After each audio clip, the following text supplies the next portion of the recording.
At Fort Benning, Georgia, we trained and developed the idea of air mobile infantry, then set sail for the port of Quy Nhon, Republic of Vietnam. Delta Company went ashore on 20 September 1965 and headed for Camp Radcliffe near An Khê in the Central Highlands. On 10 October, the 12th Cavalry Regiment air assaulted into the Sui Kha Valley, we called it Happy Valley, in Shiny Bayonet, our first combat operation. There, Delta lost its first man of the Vietnam War when 17-year-old PFC Terry Wright was killed by a sniper's bullet. In November, 2 weeks before the Ia Drang Valley battle, Delta's recon platoon fought the Battle of the Hospital, encountering NVA's 33rd Regiment withdrawing from its siege of the Plei Me Special Forces camp. The following April, again in the vicinity of the Ia Drang Valley, the recon platoon encountered dug-in NVA at Two Streams. Frank Crary was awarded the Distinguished Service Cross for his heroism in that fight. In December 1966, the Battle of 506 Valley in Binh Dinh Province was Delta's worst day in Vietnam. 17 of our brothers were killed and scores more wounded. Distinguished Service Crosses were awarded to Roger Hattersley and posthumously to Anton Kennedy. In the spring of '67, the NVA's 1st Division threatened the Highlands, and Delta flew to Dak To to assist the 4th Infantry Division. Returning to Binh Dinh, the summer of '67 was spent in cordon and search operations on the coastal plain. In November, we were back in Dak To once again. We returned to Bang Son in December, straight into the Battle of Tam Quan, where we engaged the 22nd NVA Regiment on 15 December in Delta's second worst day. 8 of our brothers died.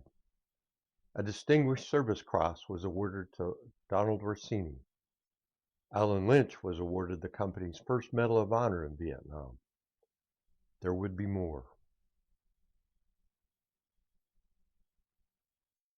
She's a sight for sore GIs. She took her own show to Vietnam in 1966. Please give a warm welcome to Miss Ann Margaret.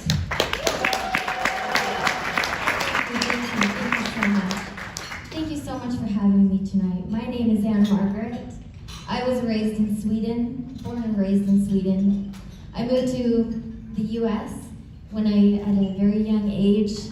I came here and I was just super passionate about singing and life and entertaining, and every time I sing and I get on stage, I just get so excited. I was lucky enough to do a little show at the Academy Award shows, and I was lucky enough that someone noticed me and blessed me by inviting me to the USO tour in Vietnam, and I was able to join Bob Hope there in 1966 to 1968, and it was wonderful and it was a great time. While I was over there, we were on a helicopter, and it was being targeted and shot at, and there were several soldiers around me that shielded me from being hurt, and it changed my life. I was so grateful for those guys. They were just my guys. So they're my guys. They are my Joes, my lovey Joes.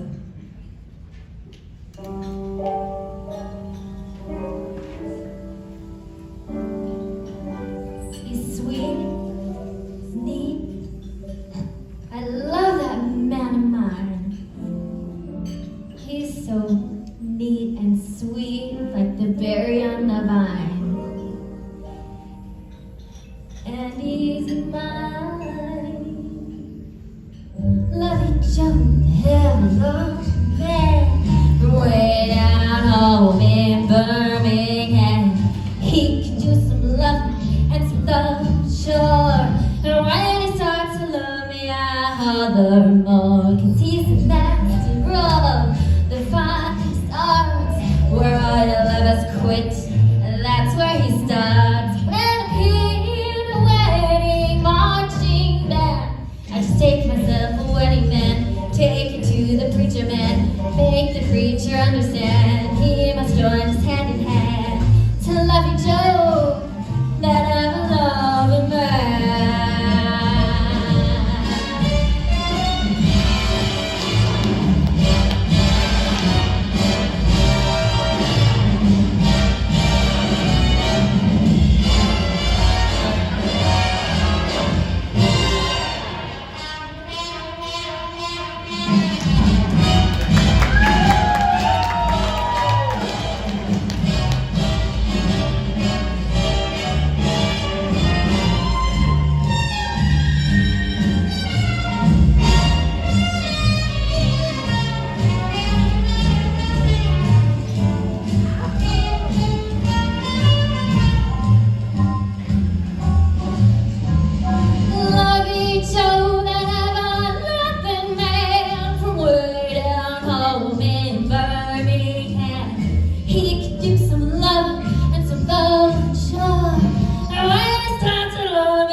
1965 was our second trip to Vietnam. There were some bumps in the road in that first tour in 1960.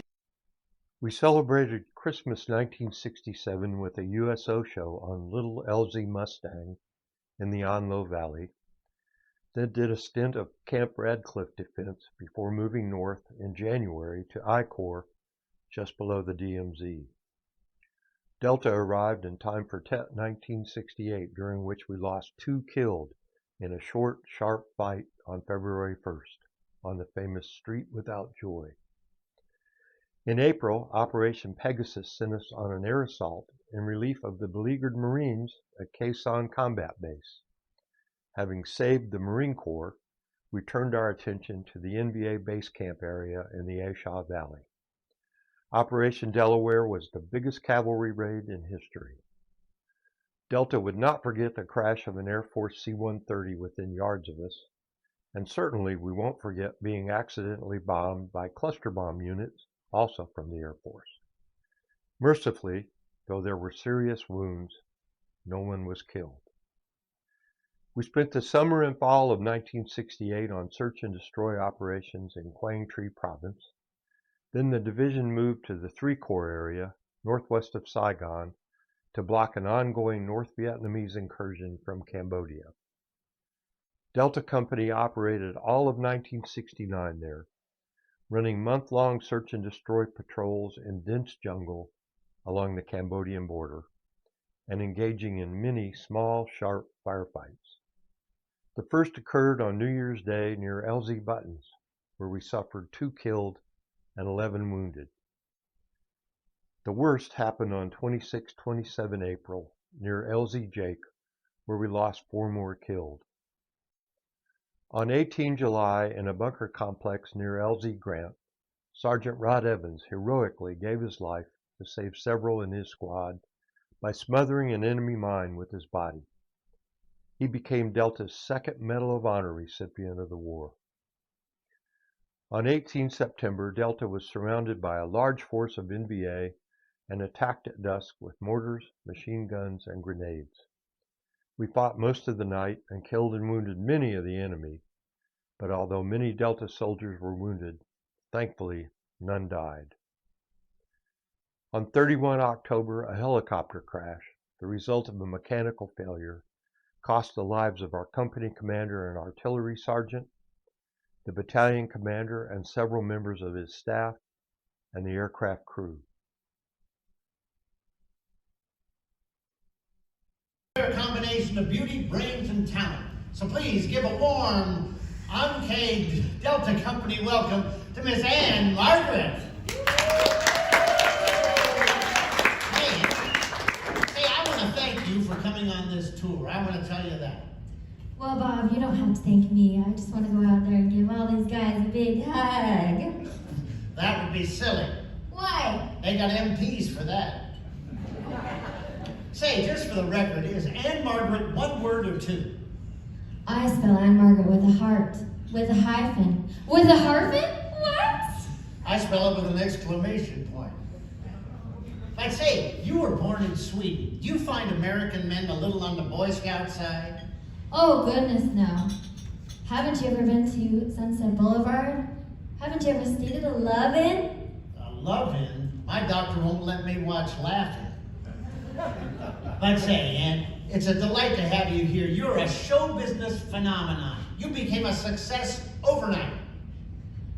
Well, Bob, I was lucky enough to do the Academy Award show, and I was lucky enough that someone took notice of me. Notice of you?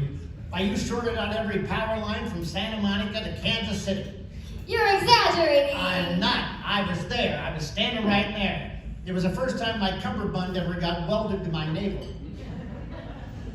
Oh, but say, I'm just delighted that to have on the tour here, to have a fellow dancer come along. Are you a dancer? Surely you jest. I stepped on a lizard this morning and I did your whole act. Shall we put him to the test? Okay, well, what are you interested in, a song or a dance? Both. Okay, but if I need mouth-to-mouth resuscitation, just remember, no fellows. All right. Tell you what, let me put that down. Maestro, if you would, please.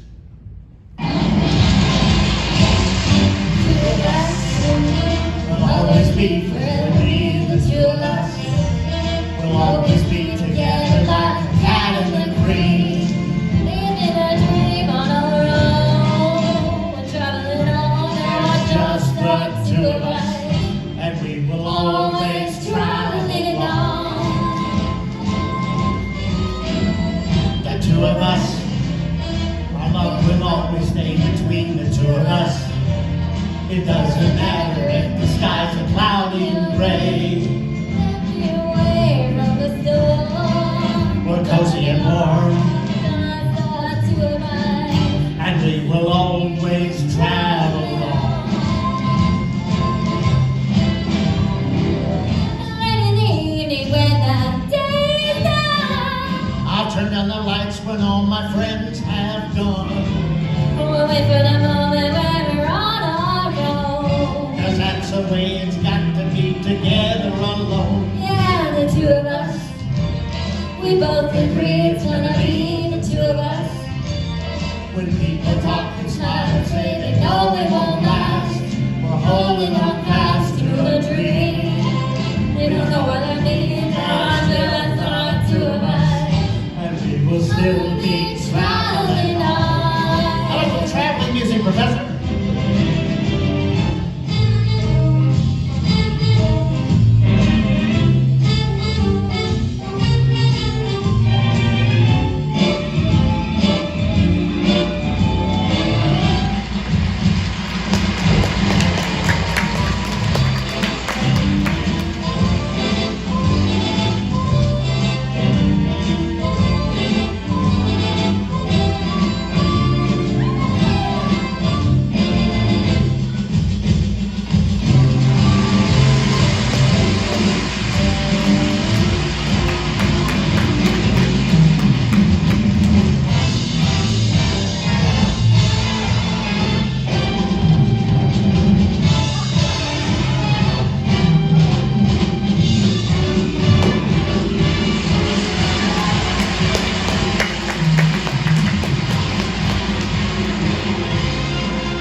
Thank you, Henny. Oh, thanks a million. Now I know how Elvis felt in Viva Las Vegas. Thanks a million, dear. You know, by 1969, there were guest stars from all walks of life. In late December 1969, Delta Company was temporarily attached to the 11th Armored Cavalry in Phu Quang Province. On 10 February 1970, near LZ Lee, Specialist 4 John Baca saved the lives of 8 of his comrades by putting his helmet over a Chi-Con grenade and smothering it with his body. Terribly wounded, Specialist Baca survived to become Delta's third and final Medal of Honor recipient of the war. In early May 1970, Delta Company and the division air assaulted into Cambodia in Operation Rock Crusher. Operating from LZ Jupiter and LZ Rodney J. Evans inside Cambodia, Delta destroyed tons of enemy material and inflicted hundreds of enemy casualties in one of the most successful operations of the war. On June 30, we walked back across the Saigon River into Vietnam. For the rest of 1970, we operated in the Phu Quang, Phuc Vinh, and Binh Duong areas of 3 Corps. Then in 1971, we moved on to operate from fire bases Powder Ridge, Timbuktu, Pace, Round Rock, and Gibraltar. For its heroism in defending Firebase Pace, the site of a costly month-long NVA siege between 23 September and 22 October 1971, Delta Company and the entire 1st Battalion, 12th Cavalry were awarded the Army's Valorous Unit Award for extraordinary heroism. Again, although there were many wounded during that fighting, no Delta soldiers were killed. The 1st Cavalry Division officially cased its colors in April 1971 and returned to the United States, leaving behind a single brigade including Delta and the rest of the 1st Battalion, 12th Cavalry. In January 1972, Delta was moved back to the area near Pleiku, where we spoiled NBA operations as the last American Army Infantry Company in 2 Corps. On 16 March 1972, we lost our last man of the war, PFC George Savigny.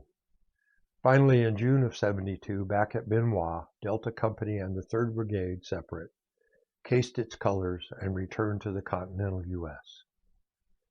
During our almost 7 years in Vietnam, Delta men received 3 Medals of Honor and 5 Distinguished Service Crosses, more high-level decorations than any other company in the history of the 1st Cavalry Division.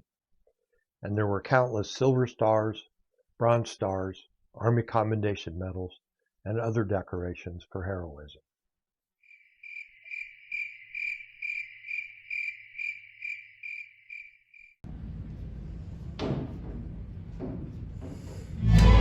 By 1972, troops strength put it from a maximum of 500,000 to about 25,000. All those smiling faces that came to see Operation Big Cheer had gone home, hopefully to be with someone they love. And for those who will never come home, may we humbly say that while they may be gone, they must never be forgotten. My friends, we are all left with our memories, and these have been some of mine. So thanks for the memories of that first USO show tour with troops and soldiers galore. Who'd have thought in 41 we'd go from shore to shore for 50 years more. We care about the weather, not the heat or the cold or the rain. It was an honor and pleasure to entertain each G.I. Joe and G.I. Jane. Oh, thanks for the memory of ration food and spam, Christmas in Vietnam. And here's to those who saw the shows we did for all the staff. How lovely it was. With sounds of war all around us, we did all our shows without fearing. We nearly had to keep the guys cheering. We had a cold, we all could cope. Thanks for the Memory of days of no regrets. We really owe a debt to Bob and all the servicemen and every honored vet. Your bravery across the sea we never will forget. And thank you so much. My friends, until we meet again, thanks for the memory of today.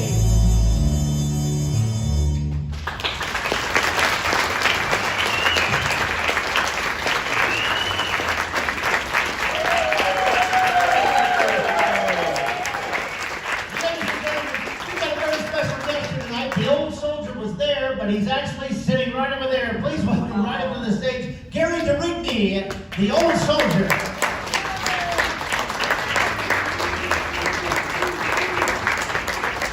Gary, take a stand right there, my friend.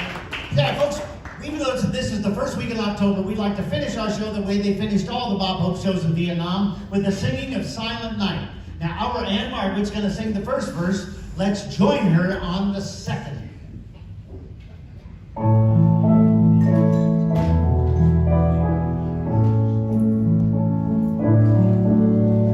Silent night, holy night, all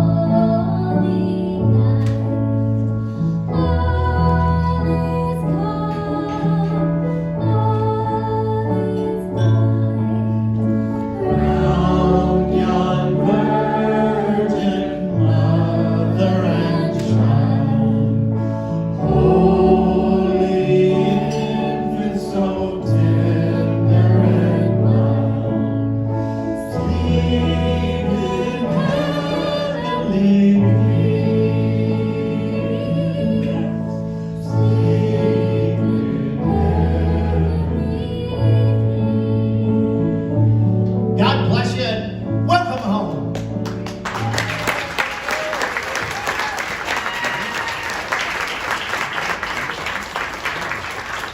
Oh,